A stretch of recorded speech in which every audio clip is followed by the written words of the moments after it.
అది కాకుండా హెలికాప్టర్ కూడా ఉంటుంది. బట్ హెలికాప్టర్ కొంచెం కష్టం అనమాట దొరకడము. దొరికితే అప్రాక్స్గా ఒక 3000 రూపాయలు అయితే ఉంటుంది హెలికాప్టర్ కూడా. సో ఇదైతే చూసుకోవచ్చు మీరు కనుక గుర్రం కానీ లేదంటే పల్లకి కానీ ఏది తీసుకున్న ప్రైజెస్ ఎంత ఉంటాయి అనేది అయితే ఇక్కడ మీరు చూస్ చేసుకోవచ్చు అనమాట. అండ్ ఆల్సో మనకి ఈ విధంగా 2 దారులు అయితే ఉంటాయి. ఒకటి వచ్చేసి మెట్లు, ఇంకోటి వచ్చేసి ఈ విధంగా దొల్లుడుగా అయితే ఉంటుంది. సో ఎగ్జాక్ట్లీ హాఫ్ పాయింట్లో మనకి ఇక్కడ గుర్రాలకు కూడా రెస్టింగ్ పాయింట్ అనమాట. ఇది వచ్చేసి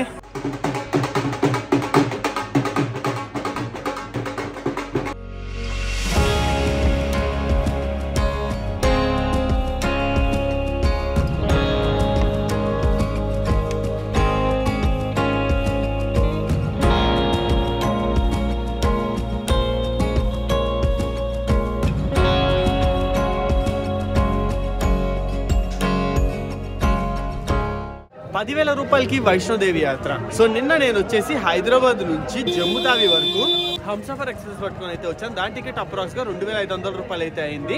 అండ్ దారి ఖర్చులకి ఒక ₹1,000 అయితే అయ్యాయి. ఫుడ్ అయితే ఏమి, ఇంకా మిగతా అయితే ఏమి.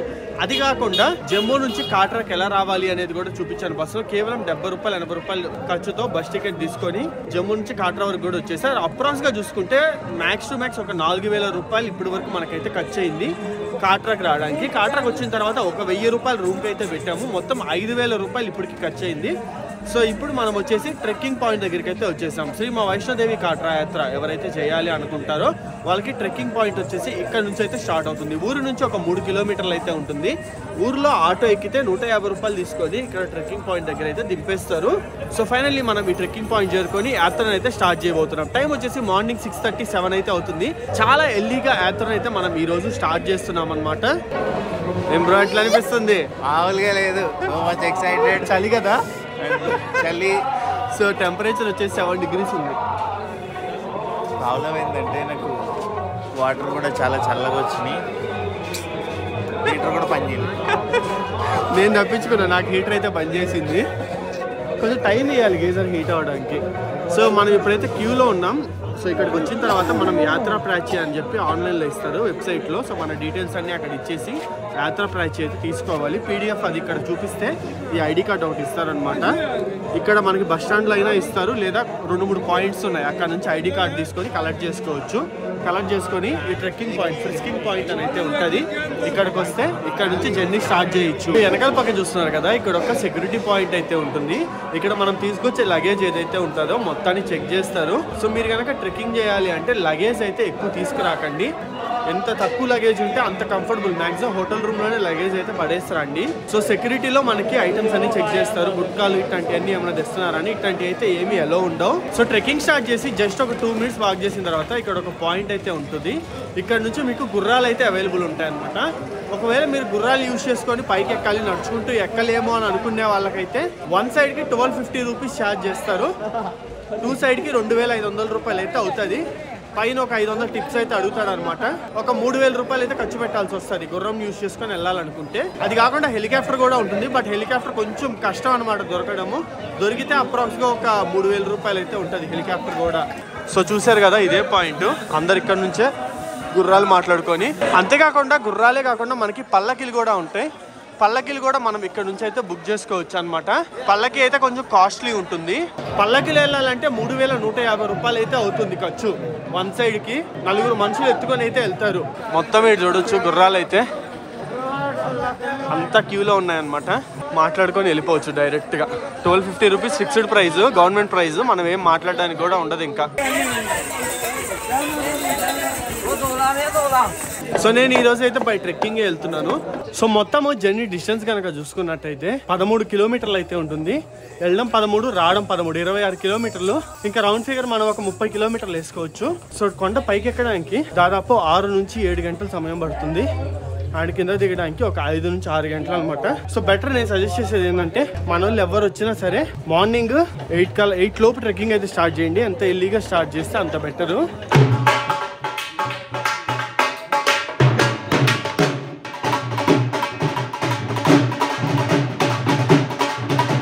సో ఇదైతే చూసుకోవచ్చు మీరు కనుక గుర్రం కానీ లేదంటే పల్లకి కానీ ఏది తీసుకున్న ప్రైజెస్ ఎంత ఉంటాయి అనేది అయితే ఇక్కడ మీరు చూస్ చేసుకోవచ్చు అనమాట. పల్లకి మనం ఎండ్ టు ఎండ్ తీసుకోవాల్సిన అవసరం లేదు, మిడిల్ టు మిడిల్. ఇదిగోండి సంచి ఘాట్, హిమ్కోటి, సంచి ఘాట్, అదుకువారి, బంగంగా ఇట్లా చాలా ప్లేసెస్ ఉంటాయి. వీటికి మీరైతే చూస్ చేసుకోవచ్చు ఎక్కడి వరకు అని అనేది.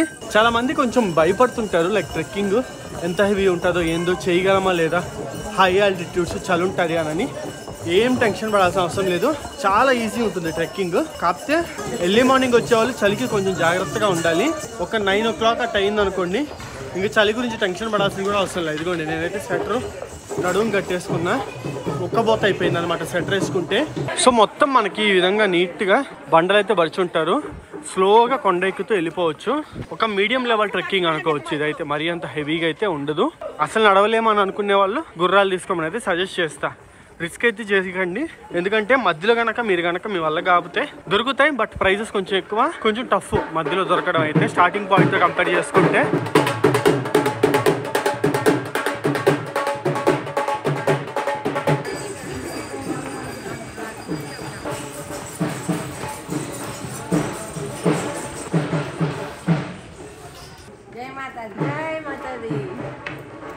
సో మధ్యలో మనకి ఈ విధంగా కొన్ని వ్యూ పాయింట్స్ అయితే వస్తుంటాయి. సో ఇట్లాంటి దగ్గర కొంచెం రెస్ట్ అయితే తీసుకోండి, కొంచెం ఓపిక అయితే వస్తుంది. మీకు ఎంత బలం ఉన్నా సరే మధ్యలో ఆగుతూ ట్రావెల్ చేయమని అయితే నేను సజెస్ట్ చేస్తాను. ఎందుకంటే ఒకేసారి ఉరికారా కాళ్ళు పట్టేసాయా ఇంకంతే చుక్కలు కనిపిస్తుంది. సో కొండలు అయితే చూస్తున్నారా ఎంత బాగున్నాయో. మొత్తం అదంతా వచ్చేసి కాట్రా సిటీ అనమాట. ఆ కింద అదిగోండి అక్కడెక్కడో నుంచి స్టార్ట్ అయ్యి ఇంత హైట్కి వచ్చేసాం. సగం దూరం కూడా రాలా, ఇప్పుడే చూడండి ఎంత హైట్ ఉందో. ఇంకా మొత్తం వెళ్తే ఆ పైకి వెళ్ళాల్సి వస్తుంది. అండ్ ఆల్సో మనకి ఈ విధంగా 2 దారులు అయితే ఉంటాయి. ఒకటి వచ్చేసి మెట్లు, ఇంకోటి వచ్చేసి ఈ విధంగా దొల్లుడుగా అయితే ఉంటుంది బండరాళ్ళు. సో మీరు చూస్ చేసుకోవచ్చు మీకు మెట్లు కంఫర్టబుల్లా, ఈ విధంగా దొల్లుతూ నడవడం కంఫర్టబుల్లా అని అనేది మీరు చూస్ చేసుకొని దాన్ని బట్టి అయితే నడవచ్చు. నేనైతే ఇట్లెక్కమని సజెస్ట్ చేస్తాను. మెట్లు అయితే మోకాల నొప్పులు ఈజీగా వస్తాయి, ఇట్లెక్కితే ఏ నొప్పులు రావన్నమాట.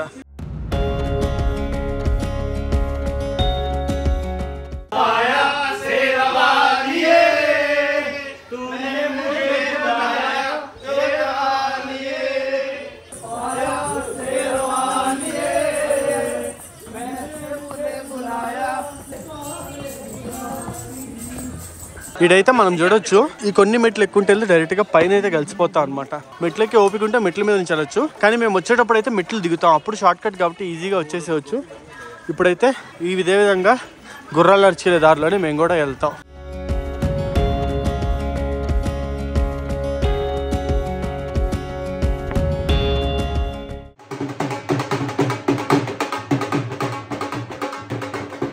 దాదాపు ఒక 6.5 kilometers జర్నీ అయితే కంప్లీట్ చేసాము. ఇంకొక 6.5 వరకు ఉంది. ఎట్లా అనిపిస్తుంది? 2-3 hours అయితే అయ్యింది. ఇంటికి వెళ్ళి చూసుకోవాలి కింద పోర్షన్స్ ఎలా ఉంటాయి. సాయంత్రంకి అయితే కాళ్ళు నొప్పులు వస్తాయి పక్క. బట్ ఇంకేంటంటే స్టార్టింగ్ ఎక్కేటప్పుడు ఏ స్టేజ్లో అయినా ఆవేశంగా మాత్రం వెళ్ళకూడదు. స్లోగా, పెద్దవాళ్ళు చెప్తారు కదా, నెమ్మది నిదానం అట్లా వెళ్తేనే ఆయాసం రాదు, బాడీ కొంచెం రిలాక్స్డ్గా ఉంటుంది, బాగుంటుంది, safe side. So exactly half పాయింట్లో మనకి ఇక్కడ గుర్రాలకి కూడా రెస్టింగ్ పాయింట్ అనమాట. ఇది వచ్చేసి దాదాపు ఒక 15 నిమిషాలు గుర్రాలకి మనకిద్దరికి రెస్టింగ్ అయితే ఇస్తారు. చూడొచ్చు వీళ్ళందరూ దిగేసి కొంచెం చిల్ అవుతారు అనమాట. సో సగం దూరం వచ్చిన తర్వాత ఇక్కడ ఒక చెక్ పాయింట్ అయితే ఉంటుంది. ఇక్కడ మనం లైటర్, అగ్గిపెట్లు ఇట్లాంటివి ఏమైనా క్యారీ చేస్తున్నామని చెప్పి చెక్ చేస్తారు. అట్లాంటివి అయితే ఏం క్యారీ చేయకూడదు. ఆ తర్వాత ఇక్కడ మనకి సగం దూరం నుంచి నడవలేరు అని అనుకునే వాళ్ళకి బ్యాటరీ కార్ టికెట్స్ అయితే ఉంటాయి. సో టికెట్ ప్రైస్ ఒకటి వచ్చేసి 354 రూపాయలు అనమాట. ఆన్లైన్లో తీసుకోవచ్చు, ఆఫ్లైన్లో కూడా తీసుకోవచ్చు. సో బ్యాటరీ కార్లో ట్రావెల్ చేయాలనుకునే వాళ్ళు. టు బి ఫ్రాంక్ చెప్పాలి అంటే ఇక్కడ దాకా వచ్చాక ఆ మిగతా ట్రెక్కింగ్ అనేది పెద్ద మ్యాటర్ కాదు, ఈజీగా వెళ్ళిపోవచ్చు. ఎందుకంటే ఇక్కడ నుంచి ఈ వంపు అనేది, వాల్ అనేది చాలా తక్కువగా ఉంటుంది. సో ఈజీగా నడుచుకెళ్ళిపోవచ్చు. మన ఇళ్ళ కాడ హైవేల మీద నడుస్తాను చూడు, ఆ విధంగా నడుచుకుంటూ వెళ్ళిపోవచ్చు. ఇది చూడండి బ్యాటరీ వెహికల్స్ కోసం ఎంత మంది వెయిట్ చేస్తున్నారు. అవి ఉండేది 5-6 వెహికల్స్ ఉంటే దానికోసం 100-200 మంది వెయిట్ చేస్తారు. సో మీకు బ్యాటరీ వెహికల్స్ అని చెప్పాను కదా, ఇయేనమాట. ఇక్కడైతే చూడండి పైనుంచి కొండరాళ్ళు తిరిగి ఇదంతా డ్యామేజ్ అయితే అయిపోయింది. మీరు చూస్తున్నారా, వీటన్నిటిని ఇప్పుడు క్లియర్ అయితే చేస్తున్నారు. ఒక్కోసారి ఇట్లాంటి డేంజరస్ సిచ్యువేషన్లు కూడా ఉంటాయి. ఆల్మోస్ట్ ఇక్కడ గమనించుకుంటే ఇదిగోండి అన్ని జారిపోయాయి. ఇదిగోండి ఇక్కడ కూడా చాలా వరకు ల్యాండ్ స్లైడ్ అయితే అయింది. రేర్ కండిషన్స్ అనమాట, ఎక్కువ కాదు. అండ్ ఆల్సో వైష్ణోదేవిని విజిట్ చేయడానికి బెస్ట్ టైం ఏది అని చెప్పి మీలో చాలా మందికి డౌట్ అయితే ఉంటుంది. సో నేను సజెస్ట్ చేసేది వచ్చేసి మార్చ్ టు అక్టోబర్ అనమాట. ఎందుకంటే ఇది సమ్మర్ సీజన్ కాబట్టి కొంచెం వేడిగా అయితే ఉంటుంది. అలా కాకుండా నేను వచ్చినట్టుగా డిసెంబర్లో కూడా రావచ్చు, కొంచెం చల్లగా ఉంటుంది.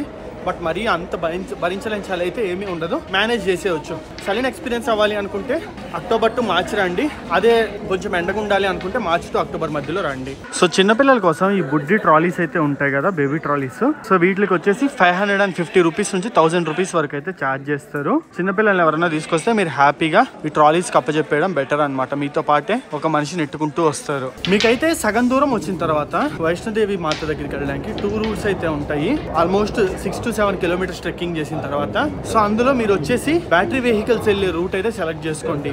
ఇదైతే చాలా ఈజీగా ఉంటుంది. అది కాకుండా ఇంకో రూట్ సెలెక్ట్ చేసుకున్నారంటే కొంచెం వంపు ఎక్కువ ఉంటుంది, ఆయాసం వస్తుంది. దీనికే హెవీగా ఆయాసం వస్తుంది మాకైతే.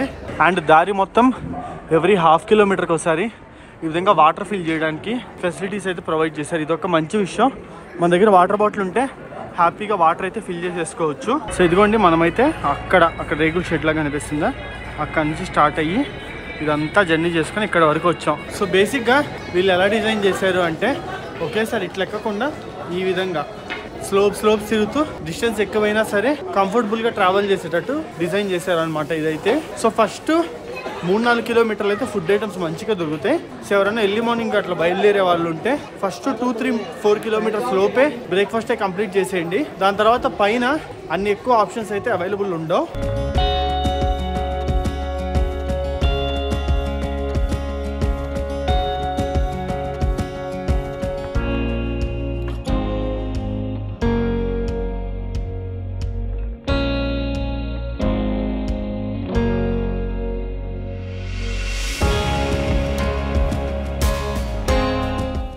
ఆల్మోస్ట్ కొండ పై దాకా వచ్చేసాము. ఇప్పటికీ మేము బయలుదేరి దాదాపు 4.5 hours అయితే అవుతుంది. పర్లే కొంచెం ఫాస్ట్గా వచ్చాము అనేది చెప్పొచ్చు. 13 కిలోమీటర్లు ఇంత ఫాస్ట్గా వచ్చాము అంటే గ్రేటేను.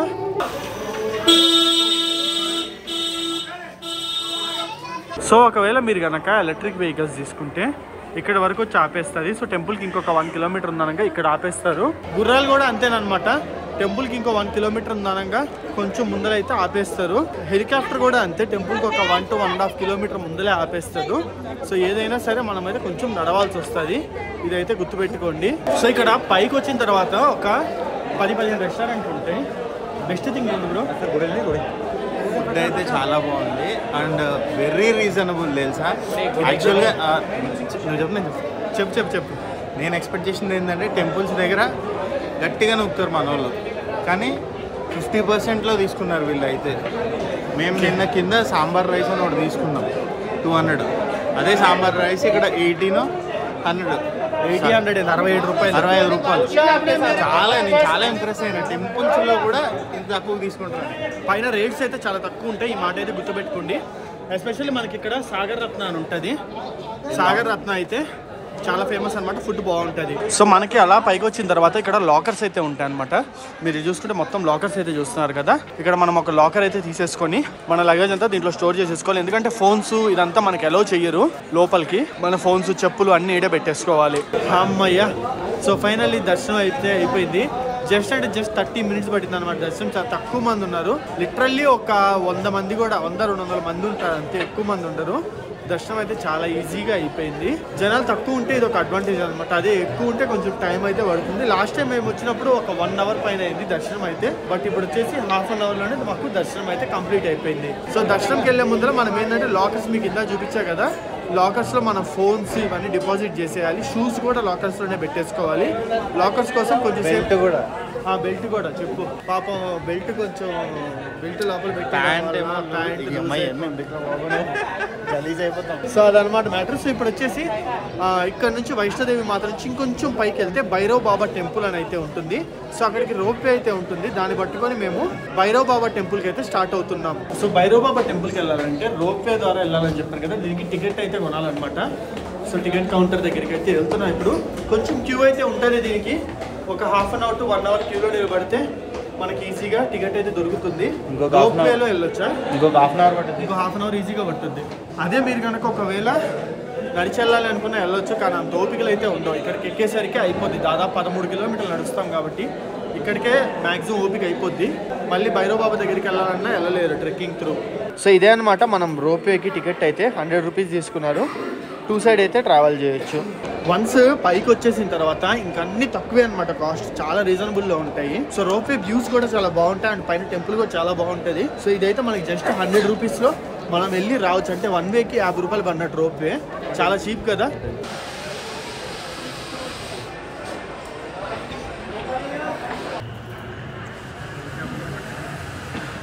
జై మాతా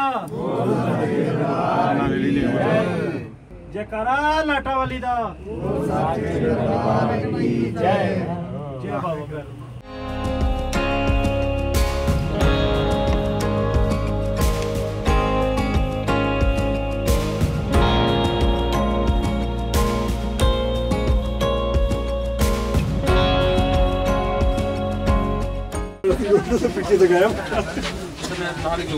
సో ఫైనల్లీ మనం భైరవ్ బాబా టెంపుల్ కొండపైకి అయితే వచ్చేసాము.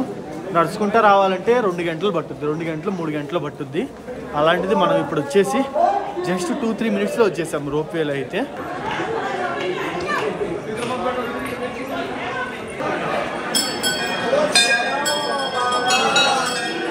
సో సన్సెట్ అయితే చూడండి ఎంత బ్యూటిఫుల్గా అవుతుందో, చాలా బాగా అవుతుంది అనమాట సన్సెట్ అయితే. కొండ మీద నుంచి వ్యూ అయితే అదిరిపోయింది, నెక్స్ట్ లెవెల్ ఉంది. సో ఫైనల్లీ మేమైతే దర్శనం చేసుకున్న తర్వాత రిటర్న్ జర్నీ అయితే స్టార్ట్ చేసేసాము. కేబుల్ కార్ నుంచి కిందకు కూడా వచ్చేసాము. సో ఎక్కేటప్పుడు మనకి దగ్గరగా 5 గంటల సమయం అయితే పట్టింది. దాదాపు 7-8 అవర్స్ పట్టింది అనుకుంటే, అంత టైం అయితే పట్ల 5 గంటల్లో అయిపోయింది. సో ఇప్పుడు దిగేటప్పుడు ఎంతసేపు అయిద్దో చూద్దాము.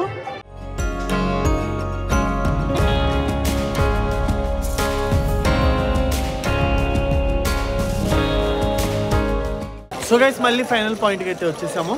ఐడి కార్డ్స్ మనకి ఎక్కడైతే స్కాన్ చేస్తారో స్టార్టింగ్లో సెక్యూరిటీ చెక్ దగ్గర, అక్కడే మళ్ళీ బ్యాగ్ అయితే తీసేసుకుంటారనమాట. మనం వాటిని తీసుకుని బయటికి రావాలంటే మాత్రం కుదరదు. సో అది మన 2023 ఆల్మోస్ట్ 2024 అయితే వస్తుంది వైష్ణోదేవి యాత్ర అయితే.